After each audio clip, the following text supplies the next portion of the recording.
welcome to LOA Today. I'm Walt. With me today, coach to other life coaches, Monique Scott. This is your daily dose of happy. We are so happy you decided to join us today. Whoops, and unfortunately, we're working without Cindy Chavez today, but Monique is with me today, so 2 instead of 3, but that's okay. That gives us a little more mic time today, right? Yep. Yeah, that's the way to look at it.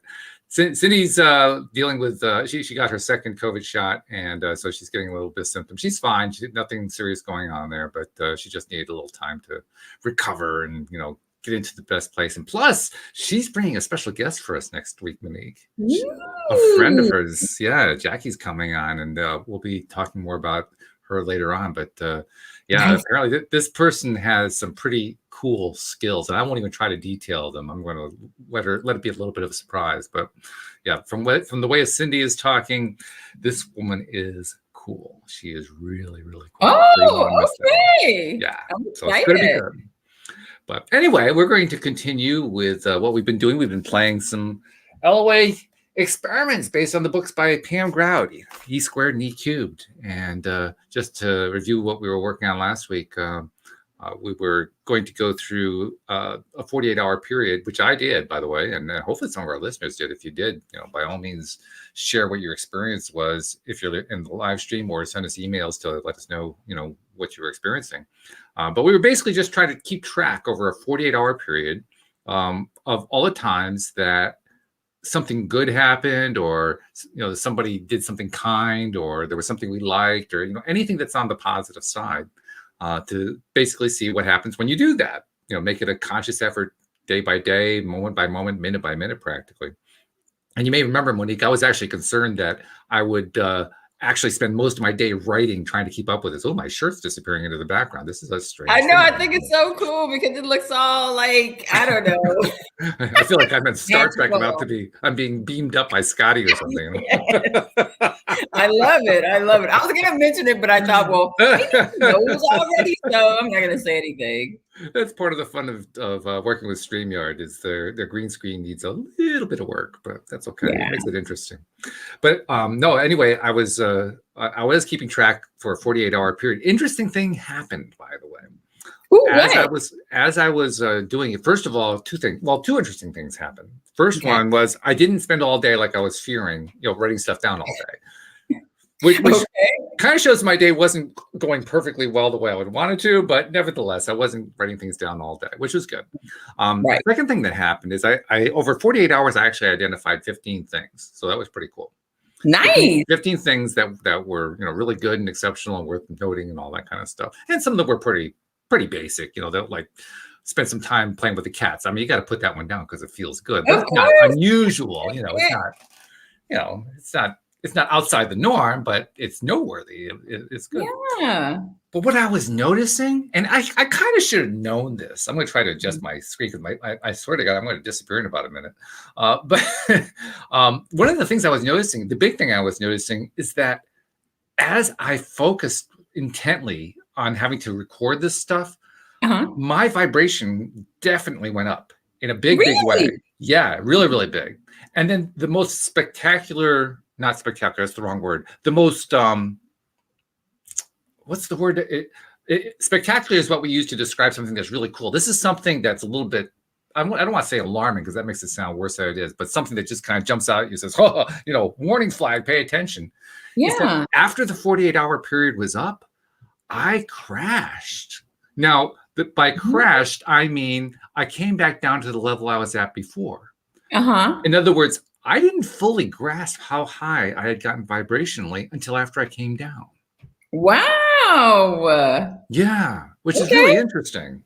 Yeah. I mean, you would think you would notice, but I took inventory afterward and realized I feel pretty much the way I did before we did the show last Wednesday. So what's going on here? I guess because I just stopped doing what I was doing for 48 hours, keeping track of all the things that I liked that were going on. So kind of like in an inverse way, it kind of reinforced me. This is a pretty powerful exercise. This is pretty cool stuff to do, So anyway, and unfortunately, Cindy isn't here, so we'll have to wait till she gets back to have her tell us what experiences or stories she had. Did you have anything interesting happen when you were doing the experiment or over the last week? One. Okay. Yeah, I actually ended up doing a Facebook Live about it. Really? Yesterday. Cool. Yeah. Long story short, because I know I can be long-winded, but long story short. Actually, you're not nearly as long-winded as many of my co-hosts. You're okay. Oh, okay. I feel better then. Okay, good. So, I don't know if I shared with you guys, Walt, did I share with you that I'm moving back to Atlanta? No. Oh, okay. I'm moving back to Atlanta. Okay. Well, no, that's not true. I think you actually mentioned something about going to Atlanta. I didn't realize it was a permanent move. So Yeah, that's cool. it's going to be a permanent move, but let me just say off the top, I did not want to go, but I knew that it was God. I knew that it was Spirit directing me to go because I didn't want to go. Interesting. I always know something major is God. If it goes against what I really, really want, and I have to fight against it, I already know that's Him. And I just by now I've learned to just follow His lead, right? But I wasn't happy about it in the beginning. So I'll say maybe in just like the last couple of weeks, I've been okay with it. You know, I've accepted it. Okay, God, I don't know what you have for me in Atlanta because Florida is gorgeous. Okay, but we'll see. So I figured it out, and I'm not even gonna waste you guys' time with it. But I figured it out over the weekend, or rather, it was revealed to me why I'm going back. Okay. And it's a business opportunity with real estate. So it doesn't mean that I'm going to stop coaching or anything like that. It's just an additional stream of income. But this is real estate investing is something I've been wanting to do since 1998. And if any of your listeners are like our age, they may or may not remember like Carlton Sheets and Ron LeGrand. Oh, yeah. Yeah, those infomercials late at night, right? Right. And I even bought Carlton's course. I didn't do anything with it. Well, you bought it. I bought it, right? But that's how long I've been interested in becoming a real estate investor. Yeah, okay. So in 2007, I met this lady. I lived in Atlanta at the time. I met this lady, older lady, old enough to be my mom, actually. Wow. But she was a real estate investor, and she worked with other real estate investors. This is 2007, right before the real estate bubble burst. So that's when everything was starting to fall apart. Right. So obviously, this is not a good time to get into real estate. Not really, no. I'm glad that you didn't get too far with it. That would not have worked out nicely. Right. And actually, my very last email, her name was Shirley, Miss Shirley. My very last email to her was saying just that. Hey, I've got a friend who's a loan officer. All of her loans are folding. She told me this is not a good time. Sorry, I can't work with you. Yeah. That's 2007. Walt, out of the blue, she emails me. Oh my. She emails me. She responds to that 2007 email. To that one? That exact one. Oh my God. Yes. Crazy, right? Right.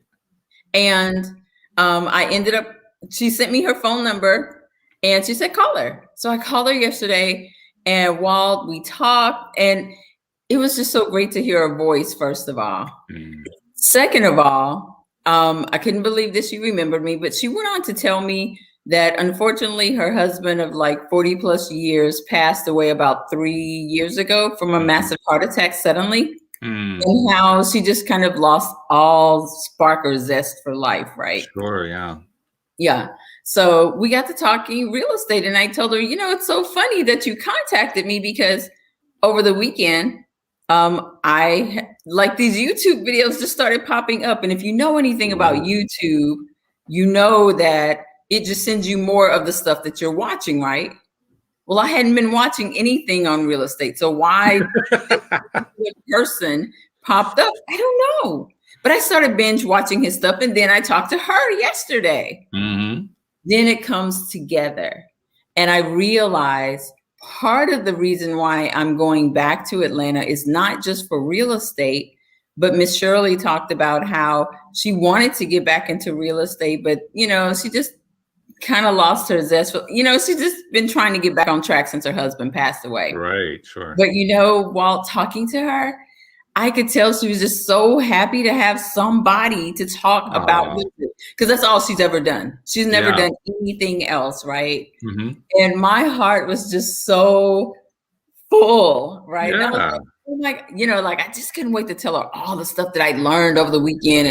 And I was like, Miss Shirley, I know your knees are bad. I'm going to come. I'm going to get you. We're going to go driving for dollars, looking at I'm going to get you back in the game, right?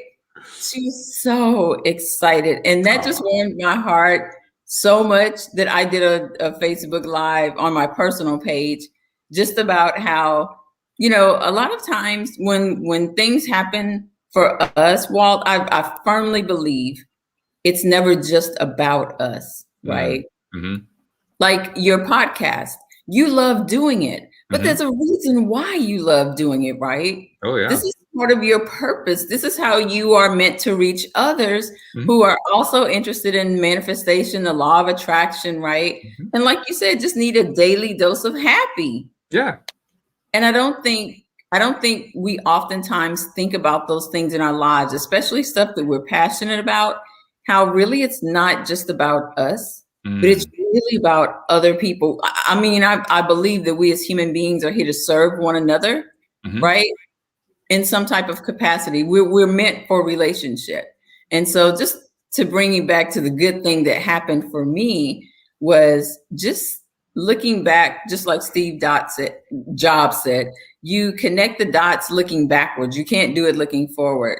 And even though all of this just started like to snowball from the weekend, I'm seeing how God is putting the dots together. Part of the reason why I'm going back to Atlanta, why I have peace about it, why I'm excited about it, because I never would have known. I mean, 2007?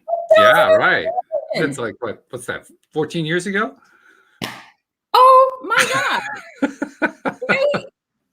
2007, she responds to that last email and told me, I've thought about you over the years. And I was like, wow. But even in thinking about me, she never reached out until now. You know what this reminds me of? It reminds me, remember how last week we reported on the first week of experiment that we did? And then in that first, during the week experiment, each of us were asking for something. And right. Cindy's ask was to be connected with somebody that she hadn't talked to in more than 10 years. Long time. Yeah. And it makes me wonder, like, you were listening to that, you were reacting like I was. I wonder if that was influencing you. I wonder if it was influencing your vibration. That's very possible. Again, I believe we're all interconnected, right? Yeah, right. And there's a reason for everything, right? So who knows? Maybe that could have been not a premonition, but maybe not even, I don't like the word warning, but, let's just call it a warning. I don't know. That, you know what? How about stimulus? Happen. Say again? A stimulus. Yeah, right? The stimulus, it stimulated something in your mind got going and boom, out of the blue. Right. Picked up on the same vibration. Yeah, exactly. Yeah, which is pretty cool. That's very, very cool. Yeah.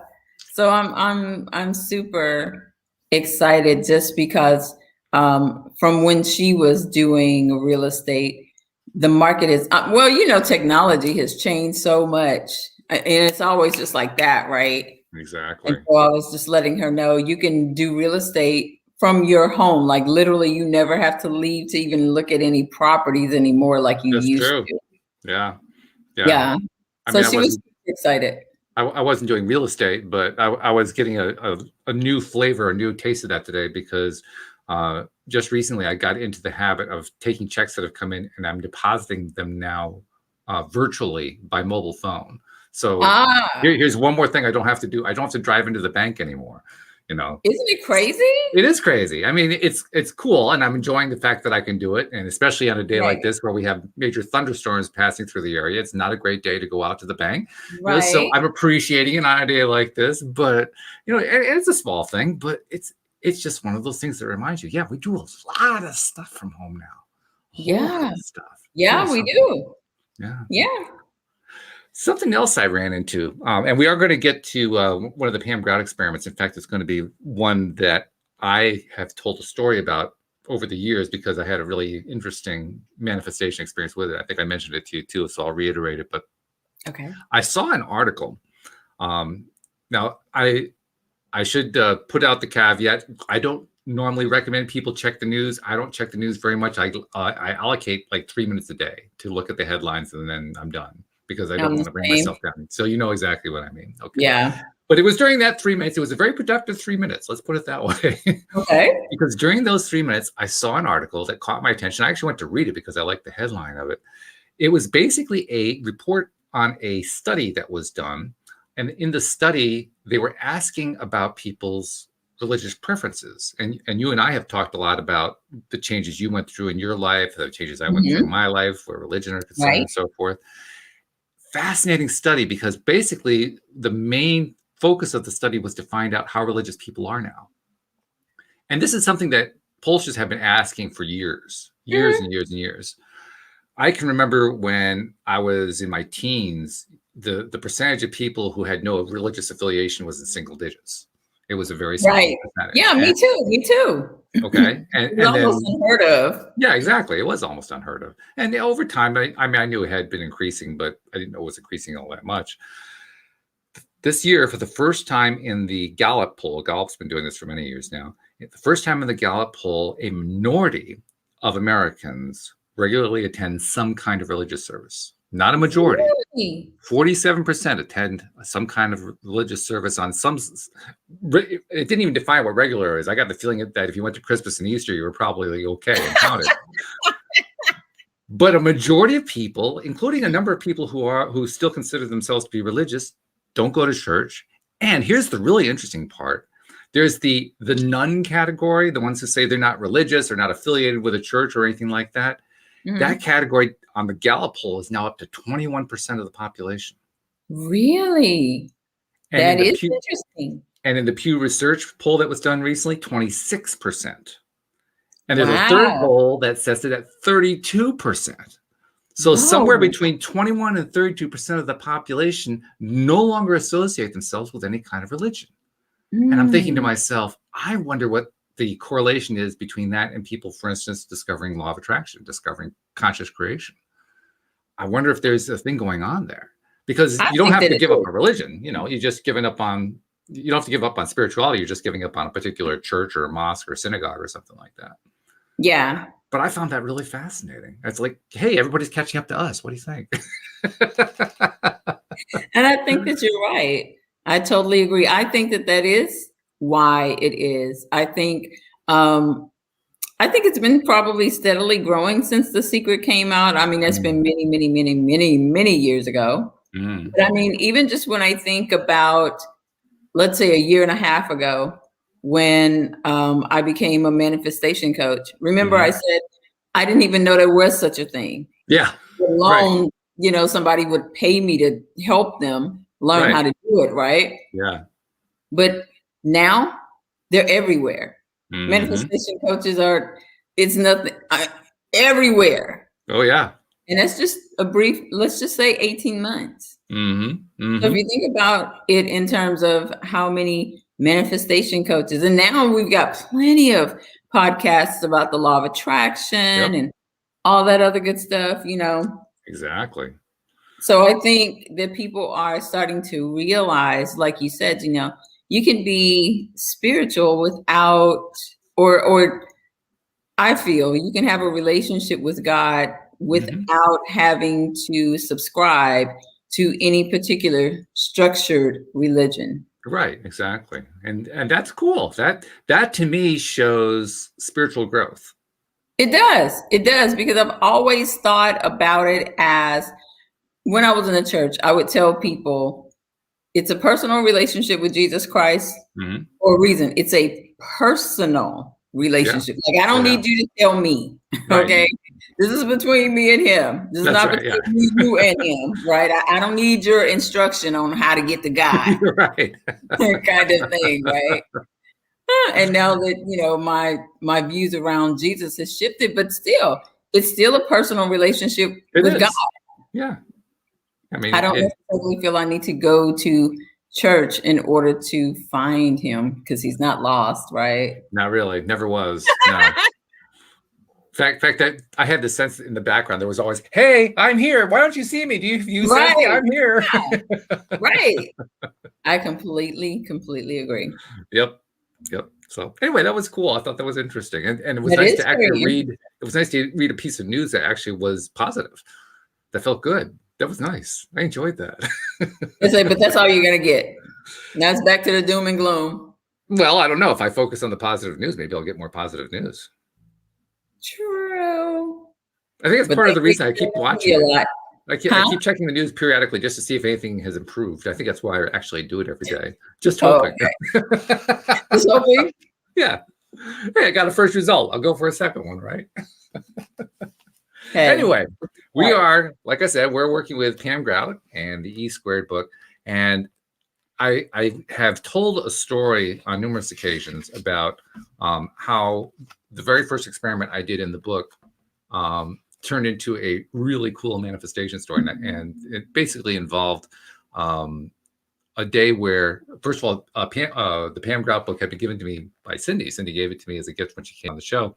And I hadn't actually read it for the first couple of months that she was on the show. And it was this one Sunday where I had been doing some interacting with people on social media who were asking for help with various things about the law of attraction. And that day it was all about people freaking out over numbers. You know, what does it mean when I see 1, 2, 3? What does 5, 5, 5 mean? What does 4, 4, 4 mean? What does all it mean? You know, and they were literally freaking out. You know, most of the time, most people are cool. Oh, you know, they want to know what it is, and people give them answers. This day, they were going nuts. It was like, oh my God, if I don't handle this number correctly, my life will end. It was that kind of an attitude going on. Oh my gosh. So after I helped them for a while, I said, okay, I can't take this anymore. I'm done. You know, got offline, right? And saw the book sitting there. I said, okay, well, you know, let's see what Cindy sent me. And started reading it, read the introduction, and all that kind of stuff. It was pretty interesting. It was about these experiments, which we've been doing here on the show. Yeah. Got to the first experiment. And, well, first of all, I was really enjoying Pam's sense of humor. We got that sense from what she's got a really wry sense of humor and quite fun. So I was enjoying that a lot. And in the first experiment, well, there are a few things I just want to bring in from the book because I think they're pretty fun. First of all, the title of the first experiment is The Dude Abides Principle. The dude in this case is the force of infinite possibilities, or the universe, or God, or whatever you want to call it. But it is the quantum field, so to speak, of all the different things that can happen in existence. The way she calls it is the dude. I like that. And then later on in her description, I won't read the whole thing, but there are a couple of things I want to include. She has a subsection called, I can't believe she called it this, God as terrorist. As terrorist? As terrorist. Okay. I should probably lead up to this one with what she'd been writing about before this. She was including a few different premises and concepts that she had learned in her own experience. This isn't all that long, this section. Let me just read these few pages. This is kind of fascinating. Okay. So it starts with the premise. This experiment will prove to you once and for all that there is a loving, abundant, totally hip force in the universe. Some people call it God. You can call it prana, the all there is, Cosmo Kramer for all I care. The problem up until now is we've had to take this force on faith. We weren't allowed to see it or touch it, but we've sure been asked to do a lot of things in its name, like tithe and meditate and push ashes on our head. I much prefer the idea of an energy force that moves on two-way streets. Does give and take ring any bells? In this experiment, we're going to let the FP, that's the phrase that she uses for field of possibilities. FP, let the FP know that, baby, it's now or never. We are so over believing in something that gets us jollies playing hide and seek. We want irrefutable proof, and we want it now. You know those 4 little initials, ASAP? Well, those are the ones we're shooting for. We're going to give the FP exactly 48 hours to give us a sign, a clear sign, a sign that cannot be written off. And then she puts in a comment, neon would work, like a neon sign. Okay. Because we brought This idea that the force is vague and mysterious, we don't really expect to find it, or at least we're not surprised when we don't, because we haven't been trained to notice this inspiring, energizing, life-altering forces zooming in, around, and through us without our awareness. I agree.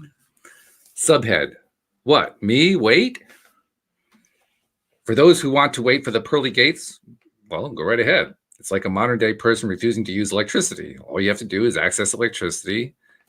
To access electricity is to find an outlet, plug in an electronic device or appliance, and voila, you get all kinds of cool stuff. Toasted bread, music that's piped in from radio towers, movies and news, and fellow humans eating slugs on deserted islands. We have to retrain ourselves to think of this energy force the same way we think of electricity. We don't wonder, am I good enough to plug my toaster oven into the outlet? Right. I love it. Or have I prayed long enough or deep enough to deserve the right to flick on the kitchen lights? Right. I love it. We don't feel guilty for wanting to turn on the radio and listen to NPR. The FP is just as non-prejudiced and available as electricity once we make the decision to really look for it, and it's not that hard to find. Subhead, anecdotal evidence. And there's a little quote, God is not the pushover that some people would like you to believe. This is the section where we talk about the elephant in the room. Yes, I'm talking about God. Unless you just crawled out from underneath a cabbage leaf, you've probably observed that an awful lot of people talk about this guy named God. 1 out of every 7 days is devoted to worshiping him. Buildings of all shapes and sizes have been built to honor him. Many newspapers have a religious section right next to the political section, the local news, the weather, and the crossword puzzle. Some version of The Dude, to borrow a moniker from cult classic The Big Lebowski, that's where that comes from, I guess. The Dude exists in every culture that has ever existed. Even physicists, whose sole line of work is studying the properties and interactions of matter and energy, know about the invisible force. Most of them do not call it God. Albert Einstein, for example, claimed no belief in the traditional God, but he sure as heck knew there was something a whole lot juicier out there in the cosmos. That juice, he said, was all he really cared about. The rest, he claimed, was just details. The God most of us believe in is an invention of man, fabricated for the sake of convenience. We accept this human-made God as an indisputable fact, but it makes no sense. If God is love, if God is perfect, if God is all of the other beneficial descriptions we ascribe to him, why would he toss anyone into a lion's den? Furthermore, why would anyone in their right mind want to hook up with a capricious and unjust God who gets his jollies from punishing them? Even the ditziest of women know theoretically she shouldn't hang out with a guy who might hurt her. I mean, who needs it? So this is where we get to the subhead, God is terrorist. And the quote says, I don't know if God exists, but it would certainly be better for his reputation if he didn't. Okay. That was Jules Renard, a French author. Oh. No sooner had I mastered my ABCs than I was taught that I, little Pammy Sue Grout, was a miserable sinner and had fallen short of the glory of God.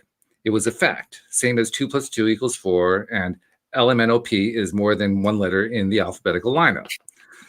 The only redeeming part of this all-important lesson is, at least I wasn't alone. Turns out everybody else in the world is a sinner too. Even Mrs. Beckwith, my tender-hearted kindergarten teacher who let me bring Pokey, my pet turtle, to class every other Monday. The bad thing about being a sinner is it guarantees a one-way ticket to hell. It was a little hard getting a handle on hell, being that I hadn't traveled much further than the Kansas border. But according to my dad, hell was not a place you wanted to be. It was hotter than my Aunt Gwen and Uncle Ted's house in Texas the summer their air conditioner broke. And unlike the vacation that ended after 4 days, you stay in hell for eternity. To understand eternity, he said, you think of how you felt last December 26th waiting for Christmas again. For a kid, yeah. That's yeah, pretty much. For the adults, they're trying to figure out how they're going to pay the bills. But the escape clause is that you can get saved. So when I was 4 years old with a church organist playing Just As I Am, I walked to the front of the little Methodist church in Canton, Kansas, plopped down on my knobby little 4-year-old knees and asked the good Lord to forgive me for my sins. My family, from a long line of Methodists, collectively breathed a sigh of relief. Dad and Mom called all the aunts and uncles that very night to broadcast the good news. Well, our oldest is officially saved now, they crowed proudly. At least we can be assured that Pam is going to heaven. The best part, they figured, was that my conversion couldn't help but set a good example for my sister Becky, who was 2, and my brother Bobby, who was only 3 months old, although I secretly hoped they would give him until he was old enough to talk. Of course, you didn't want to take any chances. I mean, Jesus could come back at any time, night or day. He was like a thief in the night. Right.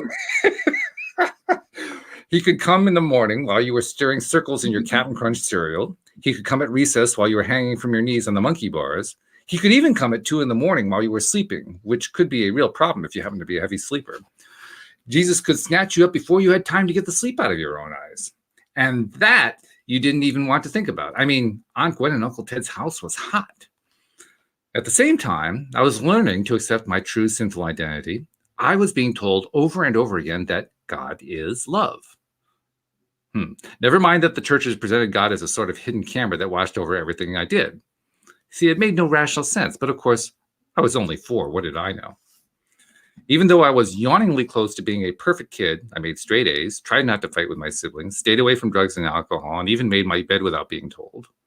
Even though of all that, I felt I was constantly being critiqued by this, quote, loving God, unquote, who was sitting up in heaven, gleefully rubbing his hands together whenever I screwed up. Gosh darn it, oops, there I go again, using his name in vain, seemed to be pretty often. What a legacy to dump on an innocent child. Now I understand what you meant by God as terrorist. Nothing to do with any real God. It has to do with what was preached. I get that. So anyway, she goes next into a series of what she calls whoppers. And whoppers are basically fake news is what we call them today. Oh, okay.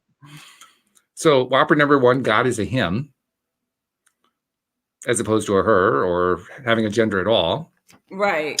Whopper number 2, God looks like ZZ Top, makes black check marks after your name, and is basically too busy working on world hunger to care about you. Hey. Whopper number 3, God plays favorites. I can understand where that one comes from, but I'll skip over that section. Whopper number 4, God rewards our suffering and gives brownie points for our sacrifice, better known as life sucks and then you die. You can see where she's getting it from, though. Yes, I can. Whopper number 5, God is just so demanding. That's true. I mean, you read through the Bible, it's pretty clear there's a lot of demanding going on there. Right. Whopper number 6, you don't want to ask too much from God. You certainly wouldn't want to bug him. I'm just sitting there waiting for that one to sink in. Whopper number 7, God is just so vague. Well, I can see where that one comes from. Because with all these seemingly contradictory viewpoints, well, yeah, it does sound kind of vague. It's not clearly defined. And then whopper number 8, God only answers when he's good and ready, which is, I think, is the really big one. Right. I'm going to read that one. She says, there is never a time when God or the force isn't guiding you, and you do not have to wait for any green lights or get out of jail free cards. The big guy is available 24/7 once you're ready to focus your full attention on it. The FP's guidance, remember FP is her alternative name. Right. Happens, as they say, through a song lyric. Let's see. The guidance happens, as they say about, well, something else, through a song lyric on the radio by a phone call from a long-lost friend. The trick is to pay attention, trust, and as I will continue to repeat, focus your full attention on it. And while we're on the topic of God's will, let's get this out on the table. There is no place in our updated picture of God for a hell of everlasting torment or for a sadist who would or could attempt to put you there. Nor is there any room for the idea that sickness or deformity or death or poverty or limitation of any kind is the will of God. The will of God, for those who insist on using that term, is the ceaseless longing of the Spirit in you to become all you're capable of being. I like that. That is good. I like that. So now we get to the method associated with this first experiment, and actually with all of the stuff that's in this book. In this experiment, you're going to devote 48 hours to looking for evidence of this all-knowing, all-perfect FP. Call it God if that feels comfortable. Luckily, the FP exists every single place you could ever think to look. I like that. To up the stakes, you're going to ask the FP for a blessing, or what I call an unexpected gift. You're going to give it 48 hours to send you a gift you wouldn't normally receive, like a surprise check in the mail, a card from an old friend, something that is truly unexpected. You don't get to specify the blessing. That comes later in another experiment. But you do need to give a clearly defined request and a concrete deadline. And as always, it helps to ask for help in recognizing your gift. And then she tells a little story where my friend Wendy tried this experiment. She received not just one, but two unexpected blessings. She got $1 an hour raise. Her boss called out of the blue, and her brother, who lived out of state and never calls unless there's a death in the family, volunteered to help her move, something he's never done in the 6 moves she's made before this one. Robin, another friend, went out to her car during the 48-hour time frame during which she was conducting the experiment and found a gorgeous handmade leather purse, a gift left by a friend who had no idea she was doing the experiment. She says, "I love the purse so much, I still carry it today." Aww. Results, depending on your consciousness, vary. Some people get something simple. My friend Julie, for example, had a 2-year-old boy she'd never seen before come sit beside her on a park bench. They smiled at each other like two reunited soulmates. Or it might be something pretty amazing. Another experimenter, Eric, was offered a free ski trip to Lake Tahoe. Hey. Hey. Take note of how you feel about asking the energy field for a blessing. Do you feel a bit antsy? Wonder if you're being selfish? Doubt whether it's appropriate to ask for something good? This feeling provides telling insight. Maybe you don't believe you deserve a gift. The thought sends signals to the energy field and affects its resonance. Perhaps you think it's only appropriate to ask for something you need. That signal, too, is being radioed to the energy field. Interesting points. Yeah. To do this experiment properly, you have to set aside skepticism. Not forever, just for 48 short hours. All you have to do is spend 2 measly days expecting to see proof. Expect to see the dude in living color. Expect it with your whole heart. Expect it with every ounce of your soul. Like any good hypnotist, this one is falsifiable. If you don't hear from the FP in 48 hours, feel free to write it off. She says, pick a time to start the experiment. She says now usually works for her. Jot down the time and date. Ask the FP to make its presence known. Ask for a blessing. If you like, repeat the intention or approach listed at on the following lab report sheet, because she has a report sheet on the next page, or just make up your own. Just make up your own, and that's it. Let go and observe. And then the lab report sheet says the principle is the dude abides principle. The theory that there is an invisible energy force or field of infinite possibilities, and it's yours for the asking. The question: does this field of possibility exist, or God, or universe, or whatever you want to call it? The hypothesis is if there's a 24/7 energy field equally available to everyone, I can access it at any time simply by paying attention. Furthermore, if I ask the force for a blessing, give it a specific time frame and clear instructions, it will send me a gift and say, my pleasure. Time required, 48 hours. Today's date and time's got blanks for that. Deadline for receiving the gift, there's a blank for that. And then comes the approach. I hate to break it to you, FP, but folks are starting to talk. They're starting to wonder, is this guy for real? I mean, really, it's like it'd be so much skin off your chin to come down here and call off this crazy hide and seek thing you've been playing. I'm giving you exactly 48 hours to make your presence known. I want a thumbs up, a clear sign, something that cannot be written off as coincidence. She's got a bit of an attitude, don't you think? Just a little bit. Just a bit. And then she's got space for research notes. So that's the basic experiment. Basically, you leave it open to the universe, what it's going to be. You don't specify, I want a brand new watch. Just show me something that proves that you're real, that this whole thing actually works. Yeah. It's a cool experiment, I think. It is, and I'm excited about this one. Why is that? Because I love asking God for surprises. I love doing this. I usually do it on the regular, but I just love. Do? Oh yeah. So it's like an ongoing. This isn't something you're doing for the first time. This is something you've been doing for like years. Oh yeah. So like, do you have any great stories to tell off of it? Man, nothing that I can think of that comes off the top. I mean, it doesn't have to be anything spectacular. I mean, the story that I kept telling, remember the numbers? You know, I kept seeing the numbers all day long. I picked up the book. I started reading it. I got to the part where you actually fill out the form. I was a little bit too lazy to fill out the form, but I kind of filled it up mentally and said, okay, put in the date. So I put in the date mentally and said, put in the time. I picked up my phone and it said 5:55. Yeah. And I knew instantly that I'd gotten exactly what I had asked for, something that shows that the whole thing works. And I got it instantly.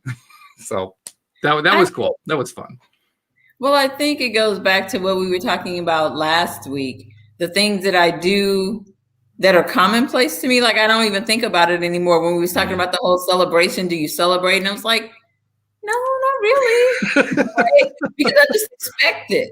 I expect that to be the norm. So sometimes I like to, I don't want to say challenge God, but sometimes I'm just like, hey, you got time on your hands. Come on. What are you going to do for me? I know you want to anyway. So, and that's literally how I think of it. I literally feel like God is really just there waiting in a way to serve us. I know that that doesn't sound right, like not like worshiping us, right? But I believe that he wants to do good things for us. I remember I listened to a lot of Jim Rohn. I really like him. Sure, yeah. And one of his messages, he used to say, you need to be a good asker, right? So the Bible says, ask and you shall receive, right? Knock and the door shall be open, blah, blah, blah, right? But you don't ask. So I try to make it a habit to ask because I believe that that's what he wants. I mean, the Bible says it. He says it does. It doesn't say, it doesn't give us any limitations, right? Nope. None whatsoever. So I try to make it a habit to ask and kind of like this. I don't specify exactly what it is at all. Hey, yes, yes, yesterday. That's it. I know you're like, what the heck are you talking about, Monique? I'm waiting. We're all waiting with bated breath. Miss Shirley. Oh, yes, that's right. Yesterday morning on my way to the gym, that's what I said to God. I said, God, something amazing is going to happen today in terms of real estate. I don't know who, what, when, how, where. I don't even care.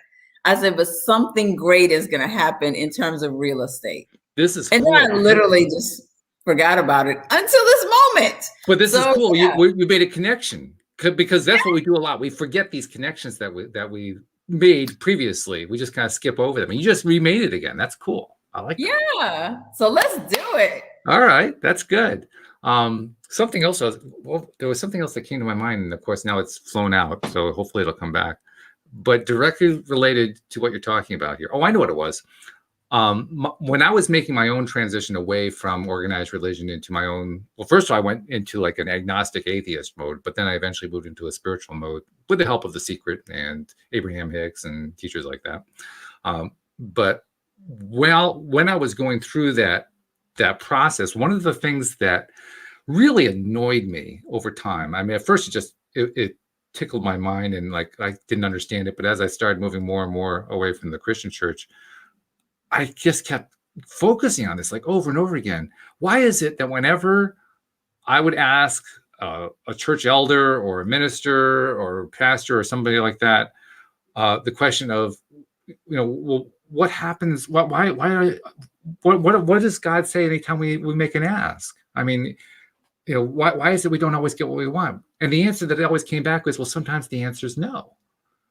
And I couldn't get my head around that. Like, why would that be the case? Why would the answer be no? It took me a long time before I finally realized the answer is always yes. Yes, it's always yes. 100% of the time. But that like haunted me for years. Why on earth would any self-respecting God refuse the request when that's what God keeps telling you? Ask, like you said, ask. Yeah. Ask and it's given, Finally, I ran into the Abraham Hicks teachings, and that's where I learned that the problem isn't that we don't get what we ask for because the answer is no. The problem is we don't ask for what we think we're asking for. We are putting out vibrations that don't match what it is we think we're asking for. Yeah. We're putting out vibrations that it's kind of like saying, I love you. It just doesn't, the attitude doesn't match the words, Right. So you're saying I love you, but you don't really mean it, Yeah. I'm not feeling the love. I'm not feeling the love, right? So so if you make a request and say mentally to yourself, because we do these in our head, right? We have these little private conversations. I really don't think you're going to give this to me, but I really like a new bike. And that's literally what people do. Well, of course, the answer is yes. You don't get the bike because that's what you asked for. I Your like words that said, you don't get the bike. that's right. Your words said something different from what your attitude said. And it's the vibration is what people don't realize. Yeah. It's really what you believe is what God acts upon, not so much what you say, because like you said, you can say one thing, but really internally believe or feel something different. And that it's that feeling. What did Neville Goddard say? Feeling is a secret. It's that true inner feeling. Mm-hmm. What he knows to be true is what you get. Yes, you don't get the bike. You're right. And isn't it amazing? Isn't it amazing how often we as human beings, even if we start to learn how the secret works, we learn we have to be excited, right? So we say, okay, I really want the new job. I'm so excited. I'm going to get this new job. Okay, I'm done. That job's never going to come. Right? Isn't that the way the conversation goes in the head? Oh, can I tell you something? Sure. So the guy is still hanging on. The guy I met that I talked about a couple of weeks ago. He's still hanging on for dear life. Right? Okay. So we were talking, and I was asking him about a recent interview that he had for this job that he really wants, and it's close to 6 figures. Like it's almost like his dream job, right? Okay. Mm-hmm. And he said something very telling. Normally, I would point this out, but I didn't. I didn't say anything. And he was telling me, oh, the interview went well. And my friend really spoke up for me and all this other good stuff, right? And then he says, but if I don't get the job, then it's okay because I got other stuff lined up. Right. Let's just undermine the whole process right there. And I'm thinking just 2 days ago, we both agreed that this job is already yours, period. Mm-hmm. Like, it's going to happen. I don't care how long they're taking to deliberate over whether or not they're going to pay you this $90,000. It doesn't matter that they think you're expensive or whatever the case may be, right? You've already decided that this is what you want. You've already asked God for it, and you believe that this is for you. Why wouldn't it be? Why would you now backtrack and say, well, because it's what we see in the physical. That happens all the time. That's why. Well, I thought I would have had an offer letter by now. I can't believe they're debating over a few measly thousand more dollars to, that I'm asking for or whatever, right? My thought process is they could take a week. The answer's still going to come back yes, right? But I just thought it was very, very interesting how just 2 days ago we had, like I said, we had decided that it was already done. Yeah. And then he went right back in the gates, the very thing that he said, well, if it doesn't happen, I already got something else going on. Okay. Yeah, that's exactly what happens. And this, I think, is why I brought up the whole thing about what I learned in my church when I was still a church member, that sometimes the answer is no. We get programmed with that. Many of us have got programmed with that. Yes. And it undermines us. They don't realize that they're not trying to undermine us. Right. Right. But that's what they're doing. I don't think, as a matter of fact, I know he did not catch what he saw. So that told me internally on some level, he really doesn't believe. There's some level of doubt there. Right. Well, he's probably playing an old tape that says this can't work. Once again, you're going to be disappointed. I know that tape because I played it a lot. I'm very familiar with it. You almost wrote the script? Well, actually, I think I did.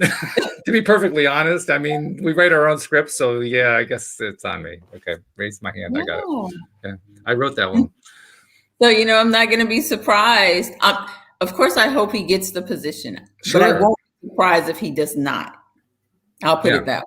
Well, sure. I mean, that's the interesting thing. I don't know anybody who's 100% perfect with any of this stuff. Right. And we all kind of meander along and we ride that roller coaster. Sometimes we're up, sometimes we're down. And so, we end up with inconsistent results as a result of that. But that doesn't mean we won't get a result that we desire. We often do get results that we desire. Yeah. And those are the ones that reinforce, right? They're the ones that say, oh, maybe this stuff really does work. Maybe this is worthwhile. Maybe I am applying a principle that actually does work all the time. It's just me, so I guess it's part of the learning process, right? It's part of how we come to terms with this stuff and how we develop I love Dan's Dan McGain's term for it, our edge. We develop our edge of believability over time. Uh-huh. Or we're Monique Scott, who goes directly to, you know, the furthest edge of the universe instantly because she just says, that's it. God's going to deliver it. End of statement. That was starting to sound crazy, don't it? But you know, I kind of like to try and continue to build my belief. And it's all about when you're asking, Walt, what I find is people ask, kind of like what we were just talking about. We ask, but we don't ask with expectancy. Like we don't really expect it to happen. I really expect it to happen. If it doesn't happen, that's when I'm shocked. Not ever shocked if it does happen, but if it doesn't, then I know, or at least I feel, it's something internally. There was something there, right? And if I feel like I can't figure out what it is, then my last resort or reasoning is it's not the right time. Not that I'm not going to get it. I'm just not going to get it right now because God is literally must be setting something else up that's better down the road. And so I can be patient and wait. So you buy completely into the idea of a perfect time. There's a perfect time for something to happen. Yeah, in some instances, yes, I do. Because you know me, I told you when I manifest moves and stuff, I just give God a date. Okay, I want it to happen by this time. And 10 times out of 10, it happens by that time frame. It's never not happened. But if something doesn't happen, then yes, then I believe that's the case. It's not a no, it's just not a right now because something else better is coming, right? And what's so interesting is now that I'm thinking about my move from Atlanta, my life going back to Atlanta will be drastically different from the life I left just almost a year ago. Sure. I was in corporate America. I can be honest, even though I knew people, I had no friends. I had no life, right? There are a lot of people who work in corporate America who can identify with it. I worked for a brief time in corporate America, and I knew a lot of people there. I can't honestly say any of them were friends. I like to think of them as friends. They were coworkers I enjoyed, but at the bottom line, at the end of the day, there was one who I really did count as a friend, and he counted me as a friend. When I left the company, and we had a little party, and then we went out to dinner. He and I had a bit of a moment at the end. In fact, others were teasing us, like, "Oh, okay, yeah, guys, get over this stuff," And the two of us were practically in tears because we realized this was going to be it. We weren't going to see each other anymore. Yeah. So there was one example of a true friend, but even there, I mean, we didn't care. We could have carried the friendship on beyond. We didn't do that. That was the closest I came to an ongoing friendship, and it still didn't turn into ongoing. And I've never, quote unquote, made friends. I lied. One person in all of my 20 plus years in corporate America, because my thought process is when I go to jobs, my thought process is I'm here to work. I'm not here to make friends. And because I've always had an entrepreneurial mindset and I really like talking about business, most people we just didn't have anything in common, except one girl. She could really cook. And she would always bring extra food that she would cook for her boyfriend the night before for me so I could taste it. So, of course, we became friends. I would think, yeah. Absolutely. But hey, I want to include something that we've been getting a few comments. I want to include something that Jeffrey said about the previous thing we were talking about. He says, I ask myself sometimes, if I'm not meant to have it, why am I inspired to ask for it? What makes you think you're not? What makes you think that you're not meant to have it?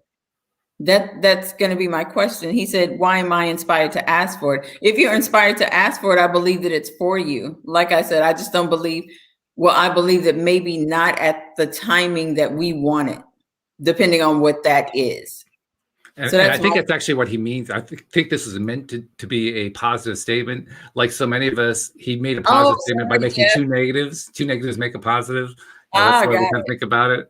But I think your point is valid. If you kind of twisted it around and said, if I meant to have it, I'm inspired to ask for it, then it would work, Okay. Yeah. But like isn't that what we think, right? We often think two negatives make a positive. That's what we're taught, because logically that's what we end up with, right? Problem is that's not what we end up with vibrationally. Right.